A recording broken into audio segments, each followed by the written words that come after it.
तो बहुत ही फायदा हो जाए। बार बार सब्जी बोना, काश्तकार का कोई जीवन नहीं होता। 30 बीघा जमी भी छे, डेयरी भी छे, दूध गाय भैंस भी राख रहा छो, पे टाबरा के पढ़ाबा की जरूरत किया लगी था। ह्यूमन बीइंग है, कोई मशीन तो है नहीं कि बटन दबा दिया डिप्रेशन में नहीं आएंगी। वो कहते हैं ना बेटी रो रीख ससुराल तेरे को जाना है। मैं खुद एक एवरेज स्टूडेंट था। नमस्कार, नीट सक्सेस स्टोरीज की श्रृंखला अनवरत जारी है और आज हमारे बीच में है आमेर तहसील जयपुर जिले के प्रतापपुरा गांव के सुरेंद्र जी मांडोलिया का परिवार।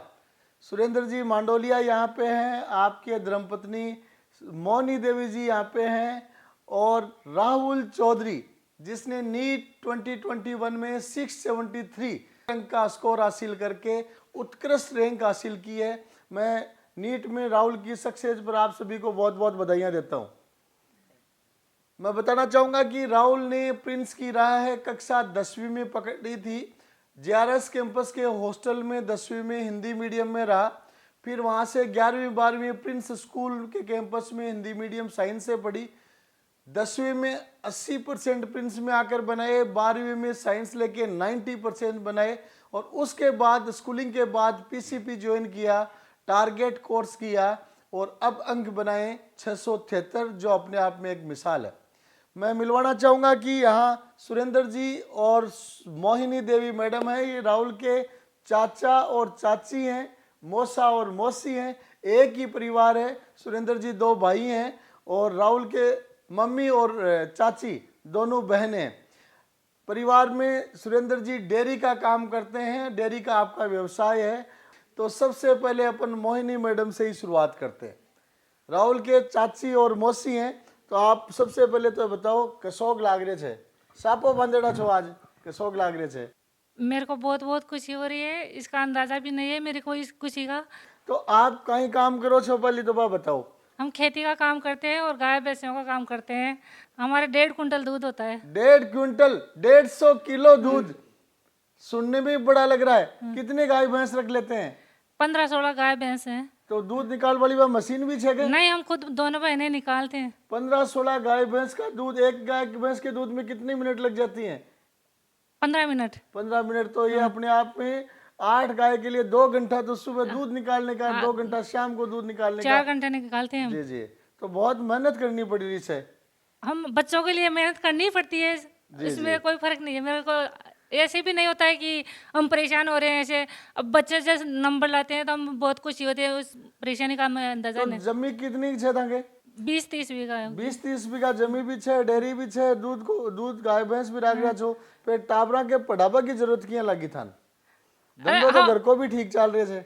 तो हमारे जैसे थोड़ी ना बच्चे मेहनत करें, अब उनकी ऐसे नहीं हो सकता। हमारे जैसे हम तो कर सकते हैं ऐसा काम, बच्चों से नहीं होगा आने वाले बहुत से। अच्छी बात देखो निकल कर आई। और ये सुनने के लिए मैंने प्रश्न पूछा था कि आप मेहनत कर रहे हैं, परिवार में छोटा मोटा व्यापार सेटल्ड है, तो बच्चों को पढ़ाने की क्या जरूरत थी। लेकिन सटीक जवाब दिया कि भाई जो काम मेहनत और जो प्रयास कठिन संघर्ष हम करते हैं, हम चाहते हैं बच्चे उससे ऊपर बढ़ें और आगे बढ़ें।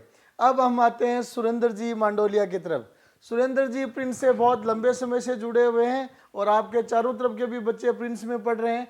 तो सुरेंद्र जी सबसे पहले तो बेटे राहुल के सिलेक्शन की खुशी के बारे में बताएं और प्रिंस के जुड़ाव के बारे में बताएं। नमस्कार सर। सबसे पहले प्रिंस में और मेरे बच्चे के लिए धन्यवाद डॉक्टर साहब को और जोगेंद्र जी सुंडा साहब को देना चाहता हूँ जी। मेरे को ये उम्मीद नहीं थी कि हमारे बच्चे भी इस लायक होंगे जी, क्योंकि हमने तो खेती बाड़ी और सरस से जुड़ के ये कारोबार किया था। किसी से पूछा भाई यार कहाँ पढ़ाना, तो प्रिंस में हमने बच्चे को डाल दिया। जी।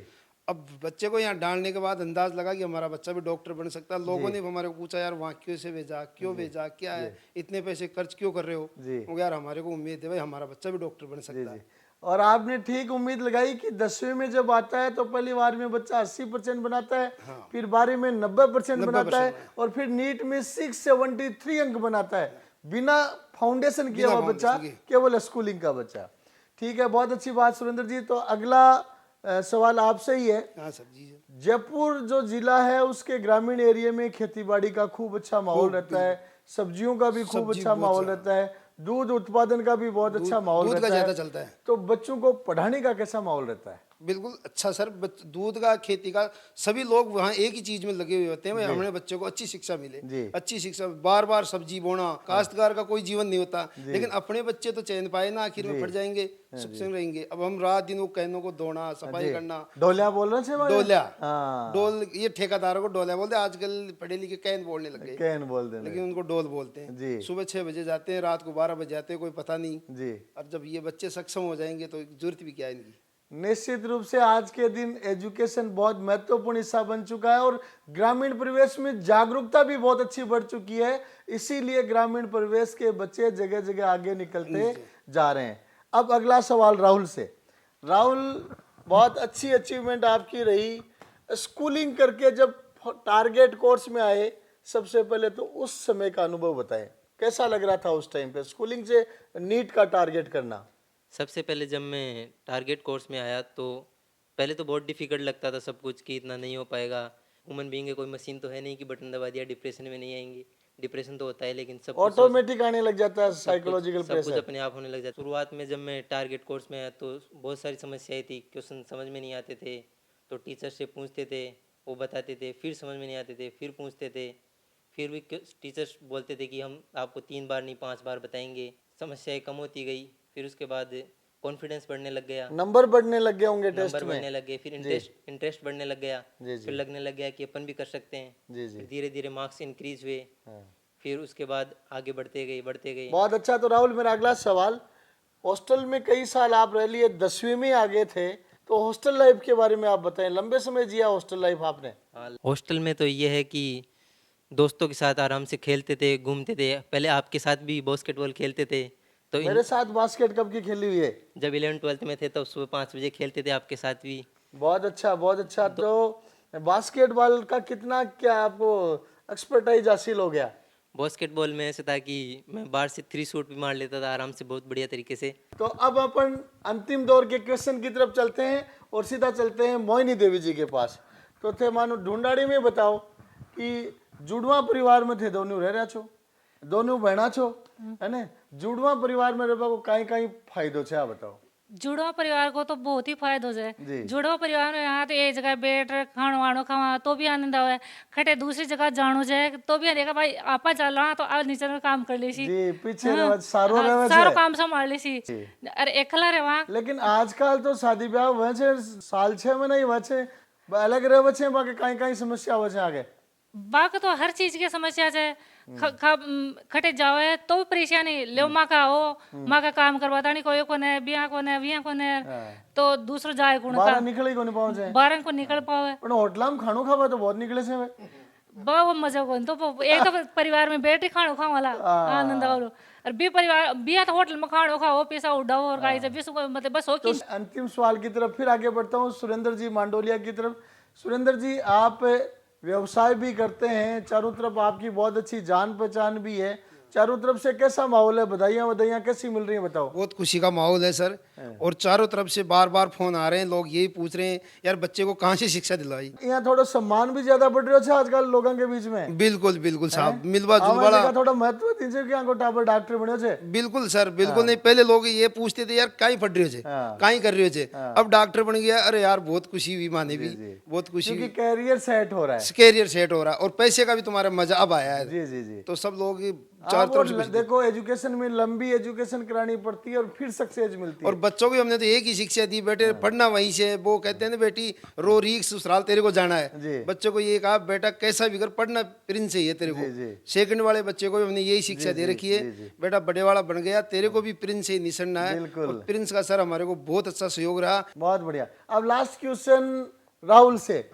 इंटरव्यू को इतनी देर से जो लोग देख रहे हैं तो उनके पास नीट के टिप्स होना भी जरूरी है, क्योंकि ये नीट की सक्सेस स्टोरी चल रही है।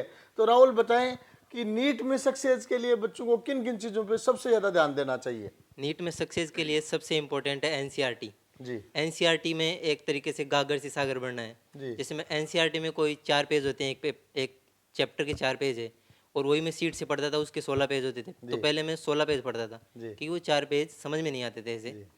फिर उसके बाद में एनसीईआरटी पढ़ता था, उसमें लगता था कि जो मैंने पढ़ा वो तो सब कुछ आ गया इस 4 पेज के अंदर ही। तो एक तरीके से एनसीईआरटी का अगर में सागर है। अगर में सागर है, पहले आप डिटेल पढ़ोगे फिर उसको पढ़ोगे तो लैंग्वेज अच्छी तरह से समझ। ये बात तो होगी एनसीईआरटी की। एक टिप्स और बता दो, फिजिक्स का टिप्स बता दो सिलेक्शन का। फिजिक्स में से कि पहले अपन को नंबर ऑफ क्वेश्चंस पे ध्यान देना चाहिए, फिर एक बार नंबर ऑफ क्वेश्चंस पे ध्यान देने के बाद जो क्वेश्चन नहीं आते उनको स्टार मार्क कर लेना चाहिए, फिर उनको दोबारा उन्हीं क्वेश्चंस को सोल्व करना चाहिए जिन्होंने अपन को स्टार मार्क किया है, फिर उनको सोल्व करने के बाद फिर भी ऐसे क्वेश्चन आएंगे जो अपन को नहीं आएंगे, फिर उनको डबल स्टार मार्क करना चाहिए, फिर उनको क्वेश्चन को सोल्व करना चाहिए। तो ये डिस्कशन था जयपुर जिले की आमेर तहसील के प्रतापपुरा गांव के मांडोलिया परिवार के साथ, जिनका बेटा अभी अभी नीट में 673 मार्क्स के साथ सिलेक्ट हुआ है। आप सभी को बहुत बहुत बधाइयाँ।